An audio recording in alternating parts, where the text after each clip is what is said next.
بسم اللہ الرحمن الرحیم۔ میں نے ایک کسائی سے پوچھا کہ آخر پاکستان میں منگل اور بدھ کے دن گوشت کا ناغہ کیوں کیا جاتا ہے،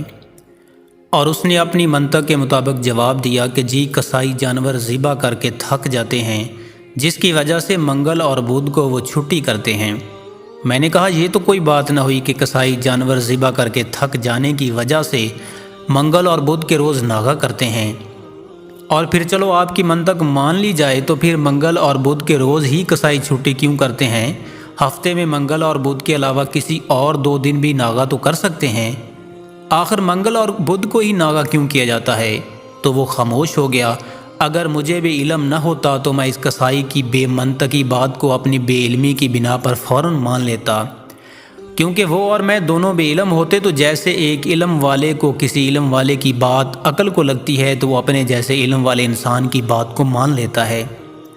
ایسے ہی جب ایک بے علم انسان کی بات ایک بے علم انسان کی عقل کو لگتی ہے اور وہ اپنے جیسے بے علم انسان کی بات کو فوراً مان لیتا ہے۔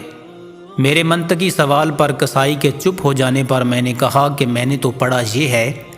کہ حضرت آدم علیہ السلام کے 2 بیٹے تھے، حابیل اور قابیل، اور جب قابیل نے حابیل کے سر میں پتھر مار کے حابیل کو قتل کر دیا تو وہ دن منگل کا تھا، اور قابیل تقریباً 2 دن تک یعنی منگل سے بدھ تک بھائی کی لاش کو کندھے پر اٹھائے پھرتا رہا کہ اس لاش کا کیا کروں، کیسے ٹکانے لگاؤں، کیونکہ تب یہ دنیا کا پہلا قتل تھا تو قابیل کو معلوم نہیں تھا کہ کسی انسان کے مرنے کے بعد اس کے ساتھ کیا کیا جاتا ہے۔ تو میں نے کہا کہ جو مجھے سمجھ آتا ہے وہ مختصراً یہ ہے کہ حابیل علیہ السلام کے منگل کے دن قتل ہونے جانے کی وجہ سے اور اسی مناسبت سے پاکستان میں کسی بھی جانور کو ذبح کرنے سے پرہیز کرتے ہوئے 2 دن کا ناغہ کیا جاتا ہے۔ پھر مزید سمجھانے کے لیے میں نے ایک اور مثال دی کہ ایسے ہی جیسے پاکستان میں یہ بھی کہا جاتا ہے کہ عصر سے مغرب کے درمیان گھر کی صفائی نہ کی جائے، کیونکہ بات یہ بھی ثابت ہے کہ عرب کی ایک بڑھیا گھر کی صفائی کرتی اور پھر عصر اور مغرب کے درمیان کسی وقت جب نبی کریم صلی اللہ علیہ وآلہ وسلم اس بڑھیا کی گلی سے گزرتے تو وہ بڑھیا حضور اقدس صلی اللہ علیہ وآلہ وسلم پہ روزانہ کوڑا کرکٹ پھینک دیا کرتی تھی، جس کی وجہ سے مسلم گھرانوں میں عصر سے مغرب کے درمیان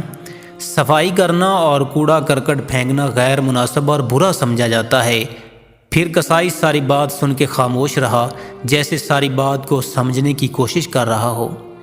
پیارے دوستو، حضور پاک صلی اللہ علیہ وآلہ وسلم کا نام مبارک سننے یا پڑھنے کے بعد ایک بار درود پاک پڑھنا لازم ہے، اس لیے تمام احباب سے التماس ہے کہ ایک دفعہ درود شریف پڑھ لیں۔